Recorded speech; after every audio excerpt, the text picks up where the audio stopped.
ప్రార్థనా పత్రిక శనివారం 6/7/2024 ఒడంబడిక వరుసలోనిది.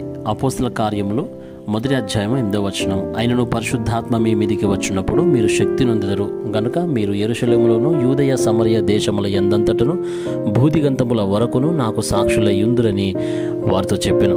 దేవుని చిత్తాన్ని నెరవేర్చేవాడు ఒడంబడిక వరుసలో ఉంటాడు. ఒకరి గుర్తింపు అనేది కష్టాలు, ఇబ్బందులు మరియు వివిధ సమస్యలు తలెత్తినప్పుడు వాటిని అధిగమించే రహస్యం. దేవుడు నిన్ను తన బిడ్డగా, క్రీస్తు సాక్షిగా, సువార్థికునిగా పిలిచాడు. అంతేగాక మరొక సువార్థికునితో సమావేశం ద్వారా సువార్థికుడు కావడం గొప్ప ఆశీర్వాదం. దేవుడు మిమ్మల్ని పూర్తి సువార్త ఐక్యత అయిన చర్చిగా కూడా పిలిచాడు. మరియు 237 దేశాలను రక్షించడానికి బైబిల్ సువార్త ఉద్యమాన్ని మరియు మిషన్ల ఆశీర్వాదాన్ని మీకు ఇచ్చాడు. చర్చి తప్పనిసరిగా సువార్త మరియు మిషన్లు మాత్రమే వ్యవస్థలతో అమర్చబడి ఉండాలి. మాత్రమే సువార్తను వ్యాప్తి చేయడంలో మరియు ప్రపంచ సువార్త ప్రచారం చేయడంలో తమ జీవితాలను పణంగా పెట్టిన ప్రభు సేవకులు ఉన్న ప్రదేశం కూడా ఇది. మీరు ఈ ఒడంబడిక వరుసలో ఉన్నారనే వాస్తవం దేవుని దయ మరియు ఆశీర్వాదం. 1 అపోస్తల కార్యములు 1:1 పూర్తి సువార్త సాతాను మరియు చీకటి శక్తులను ఓడించగల ఏకైక వ్యక్తి వెలుగు అయిన క్రీస్తు తప్ప మరెవరో కాదు. యేసు తన శిష్యులను అడిగినప్పుడు, నన్ను ఎవరని అంటున్నారు? పేతురు, నీవు క్రీస్తు, సజీవుడైన దేవుని కుమారుడవు అని జవాబిచ్చాడు.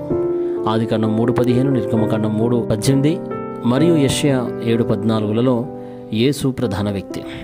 2 అపోస్తల కార్యములు 1:3 దేవుని రాజ్యం యొక్క పని దేశాలను పరిపాలించడం, రక్షణ, నిర్వహణ, మార్గదర్శకత్వం మరియు పునరుజ్జీవనం. సంక్షిప్తంగా అతను పూర్తిగా సాతాను తన పాదాల వద్ద మోకరిల్లేలా బలవంతం చేస్తాడు. దేవుని రాజ్యం యొక్క విస్తరణ అనేది సువార్త ప్రచారం మరియు డెవిల్ చేత పట్టుకున్న ప్రజలను రక్షించే మిషన్లు. అందుకే దేవుని గొప్ప మహిమను బహిర్గతం చేయడానికి ప్రతిదీ చేయాలి. 1 కొరింథీయులు 10:31. 3 చట్టాల ప్రపంచ సువార్థీకరణ.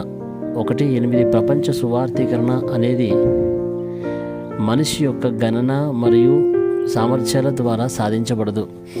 ఇది పరిశుద్ధాత్మ శక్తి ద్వారా మాత్రమే సాధ్యమవుతుంది. పరిశుద్ధాత్మ శక్తి కనిపించే చోట అధికారం కూడా ఉద్భవిస్తుంది. మరో మాటలు చెప్పాలంటే సంపూర్ణ అసాధ్యత సంపూర్ణ అవకాశంగా మారుతుంది. ప్రపంచ సువార్థీకరణ అనేది దేవుని సంపూర్ణ లక్ష్యం. కాబట్టి దేవుడు ఇచ్చిన శక్తితో, ఆయుధాలతో మిమ్మల్ని మీరు సవాలు చేసుకోవాలి. ఈ రహస్యాన్ని పట్టుకున్న ఎవరైనా క్రీస్తు సాక్షిగా ఉంటారు. మీరు ఈ ఒడంబడిక వరుసలోకి పిలువబడ్డారు. అందుకే ఇది విలువైన మరియు సంతోషకరమైన జీవితం. అలాగే మీ చిన్న భక్తి ద్వారా మీరు ఆలయ నిర్మాణాన్ని 237 స్వస్థత మరియు సమావేశము. ఒడంబడిక ప్రార్థన. ప్రియమైన దేవా, మీ దయకు ధన్యవాదాలు. నీ చిత్తాన్ని నెరవేర్చి నీ ఒడంబడిక వరుసలో నిలిచిన వ్యక్తిగా నన్ను చేసినందుకు ధన్యవాదాలు. నా చిన్న భక్తి ద్వారా దయచేసి పనిచేయండి. తద్వారా నేను నా జీవితంలోని కళాఖండాన్ని వదిలేయగలను. యేసుక్రీస్తు నామములో నేను ప్రార్థిస్తున్నాను.